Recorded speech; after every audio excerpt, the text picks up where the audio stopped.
چھوڑ دیں موت کے ڈر سے کیا ہم علی چھوڑ دیں موت کے ڈر سے کیا ہم علی اعوذ باللہ من الشیطان الرجیم بسم اللہ الرحمن الرحیم۔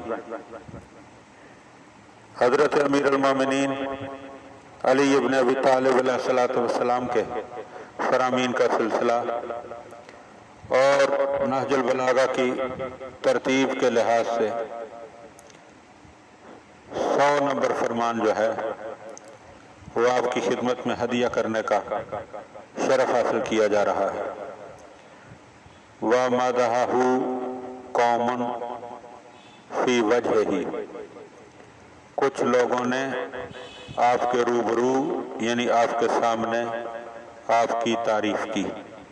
فقال، پس آپ علیہ السلام نے فرمایا، اللہم انکا اعلم بی من نفسی، اے میرے اللہ تو مجھے مجھ سے بھی زیادہ جانتا ہے۔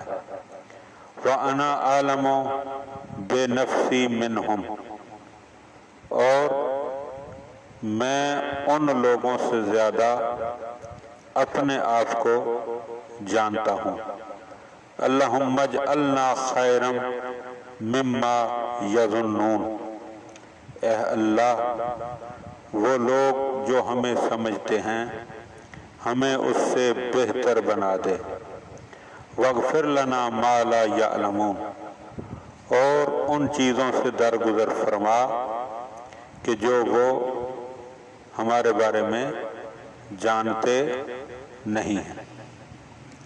دیکھیے مولا کس طرح ہمیں خود پسندی اور خود پرستی اور خود تعریفی سے منع کر رہے ہیں، اور ہمیں بتا رہے ہیں کہ اس طریقے سے ہمیشہ اللہ سے دعا کیا کرو کہ اللہ جو لوگ ہمیں سمجھ رہے ہیں اگر ہماری تعریف کریں تو ہمیں ان کی گمانوں سے بہتر بنا دے، اور کیونکہ تو ہمیں ان لوگوں سے زیادہ جانتا ہے، اور ہم بھی اپنے آپ کو جانتے ہیں کہ ہم کیا ہیں، یہ ہمارے لیے مولا بتا رہے ہیں۔ اور ہمیں یہ بھی کہنا چاہیے کہ اللہ ہماری ان غفلتوں کو ان لغزشوں کو معاف کر دے کہ جن کو یہ لوگ نہیں جانتے۔ دعا ہے کہ خدا بند عالم ہم ان باتوں کو سمجھنے اور ان پر عمل کرنے کی توفیق عطا فرمائے۔ اللہم صلی علی محمد و آل محمد۔ چھوڑ دیں موت کے ڈر سے کیا ہم علی